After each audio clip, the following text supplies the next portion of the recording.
Hey everybody, welcome back to the Gulf Coast Huddle, brought to you by Lone Star Gridiron. Each week, Chris Daly and Mike Foreman break down all the Texas high school football along the Texas Gulf Coast. Now, strap on your gear and let's go. Lone Star Gridiron is looking for interns. Over the years, we have helped dozens of students get jobs in sports media.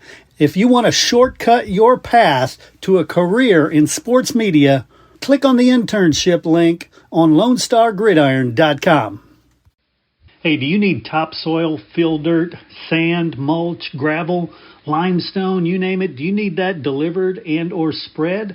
Texas Tree Cycle in Victoria has you covered for residential and commercial projects, big or small. These guys do it all. They do some amazing work. You can call them at 361-237-8006 for a free estimate. That's Texas Tree Cycle, bringing quality materials to your yard.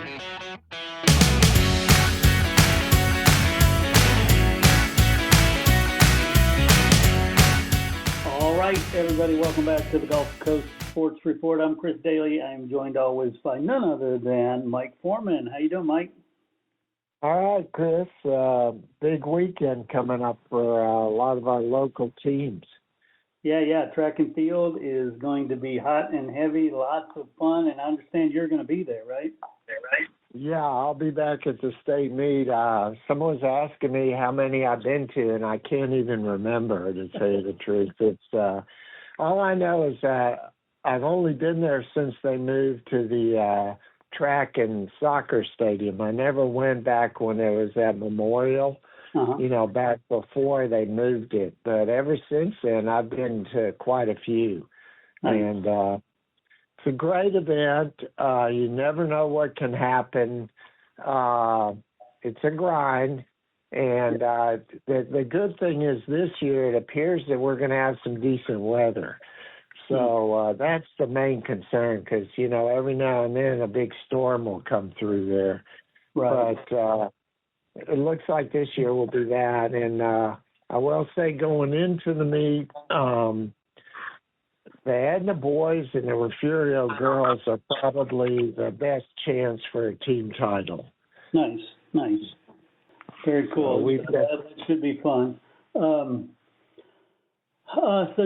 And I think we talked a little bit before we went on air. We have a lot of softball going on, a lot of baseball going on, and understand we did lose the Texas A&M Victoria team.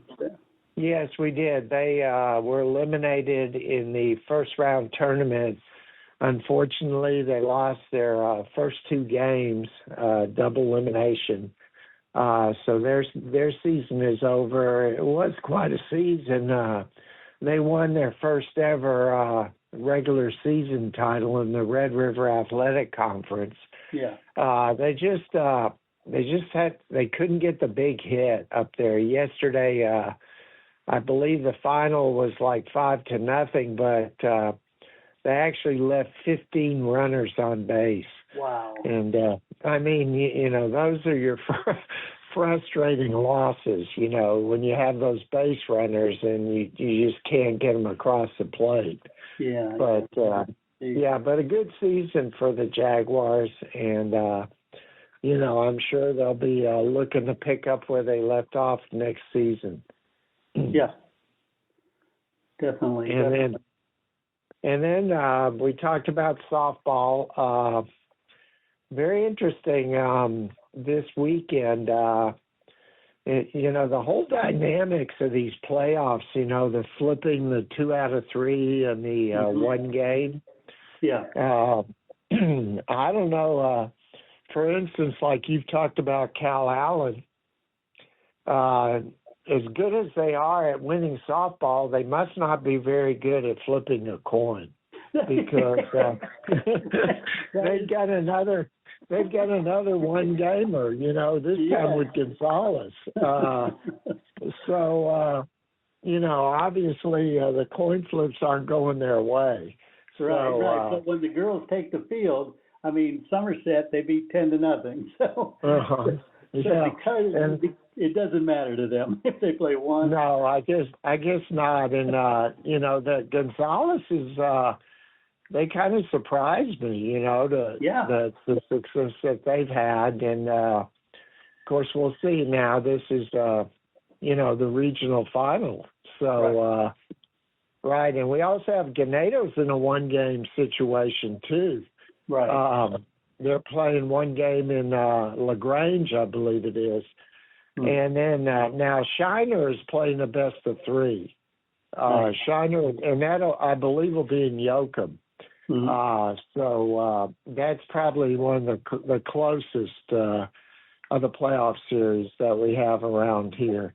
Is that So of course the winner of these games, back in the day you would go to the state tournament. But now, of course, you play that semifinal game. It's just like basically another playoff game. Right, exactly. And then baseball, Victoria East is still very much alive.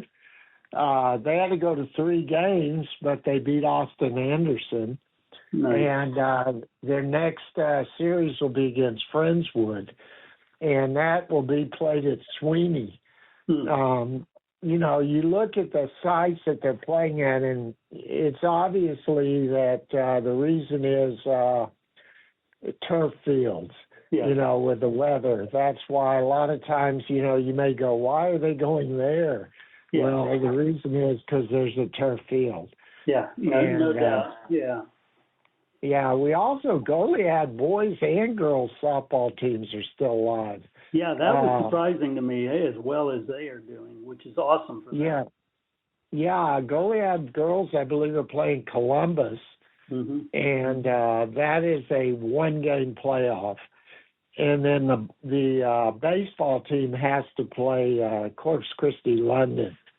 And so that'll be a good challenge because London is a perennial power in baseball. So those two, and then we have Shiner, Schulenburg still alive, and Refugio still alive. Refugio is going to play Iola in a 3-game series in Bastrop. So, it's we have quite a few teams still alive in the regional semifinals there. Definitely, and you mentioned the one game versus a series of 3.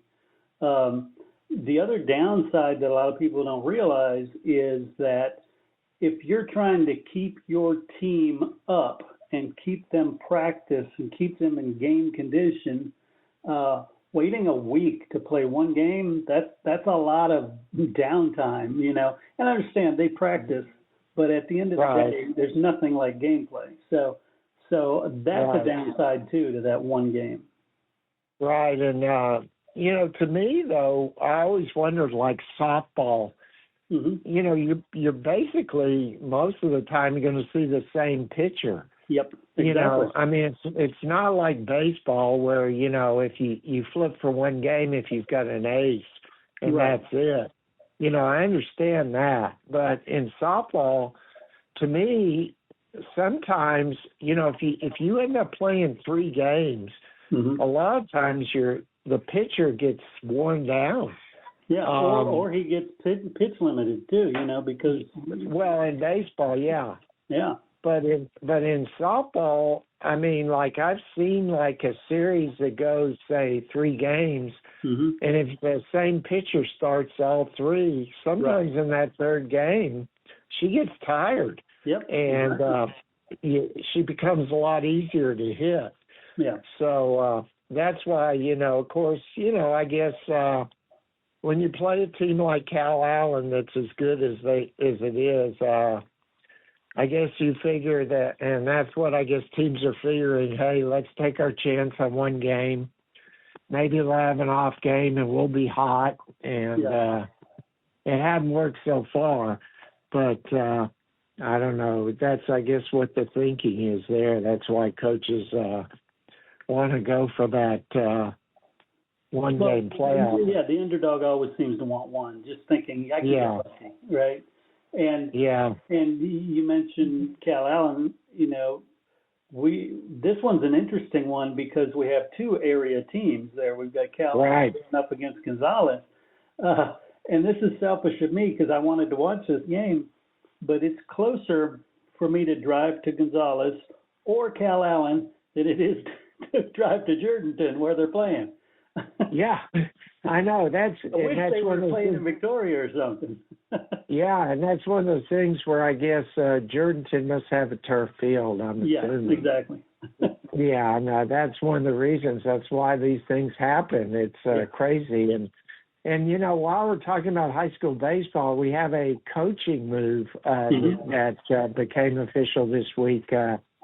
Jacob Hooker, who has been at El Campo, will be the new head baseball coach at Weimar next year. Nice.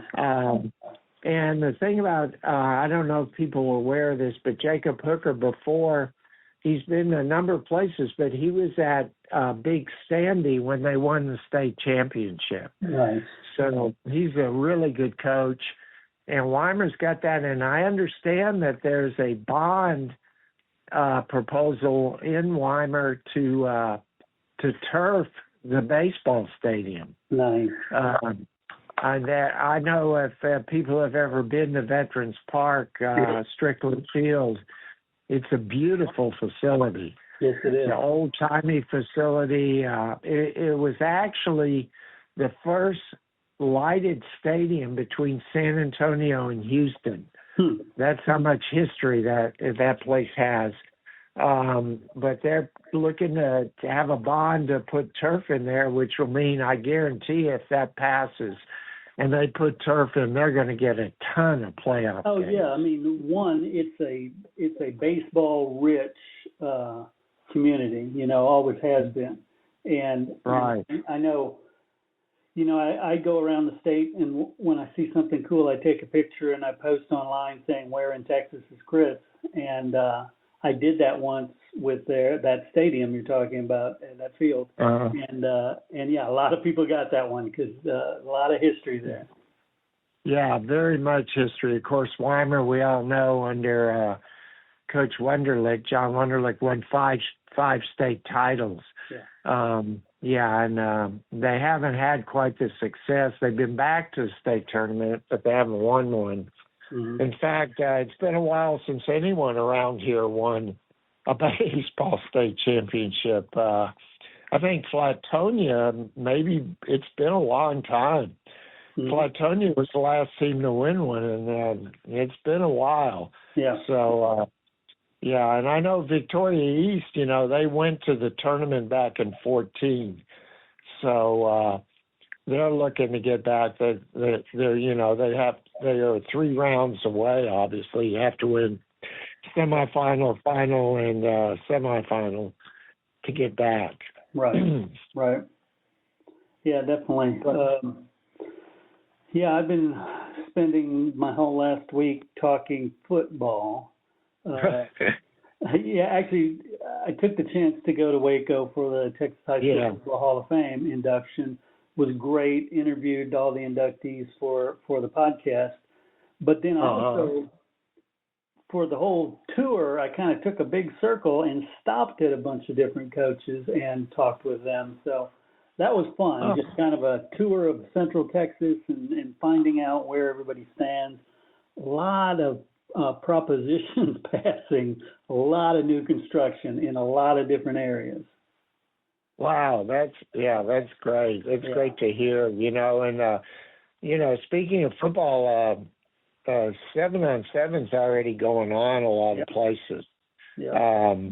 You know, it's funny, I actually I haven't heard of too many leagues around here right now. In fact, I checked in with Tidave, and they had one last year, but they're not having one this year. So I think, you know, usually I know Victoria usually has one, but that usually doesn't start till later. Right. So, yeah, but I'm sure a lot of schools are getting together, you know, and it'll really pick up, you know, after baseball is over. Right, definitely. And kind of looking ahead at the calendar and Got a lot of stuff coming up between coaching school and the PBIL Hall of Fame banquet, and then the Houston Touchdown Club has a big thing with Steve Sarkisian going to be speaking there. So it's going to be a very action sports-packed summer. Right. We've talked about this a lot. I mean, now coaching in football in Texas is virtually a year-round job. Yeah. I mean, usually I know a lot of coaches that July 4th week is the only week they get off, basically. Mm-hmm. So, it's kind of tough on them, but, that's one reason why the product is so good is because, these kids are doing something almost year-round now. Yeah. Definitely. Anything else you want to cover? Not really. We'll see. Next week we'll be able to talk about what happened at state track, and right. Hopefully we'll have some baseball and softball teams still playing. Yeah, that'll be fun because we'll be onto the regional finals and the state semifinals in softball and baseball next week. So I think we'll still have some teams. I do too, and also we might mention that it won't be long before the Victoria Generals pick up. That's true. So, that's true. That's the beginning of June. Yeah. Yeah. So things are still going. I mean, we'll have a lot of graduations coming up, I'm sure. Yeah. And this is also the time of year when the sports banquets happen. There'll be a lot of those going on. Right. Okay. Well. Yeah, we've got. Well, hopefully next week we'll have a lot to talk about. I'm pretty sure we will. Yeah, sounds good, Mike. We'll be safe at state, and just can't wait to hear how our folks did. Okay, thanks, Chris. Thanks.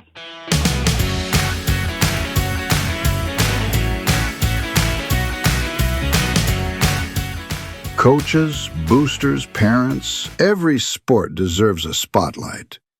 From football and volleyball to basketball, soccer, baseball, softball, track, wrestling, and more.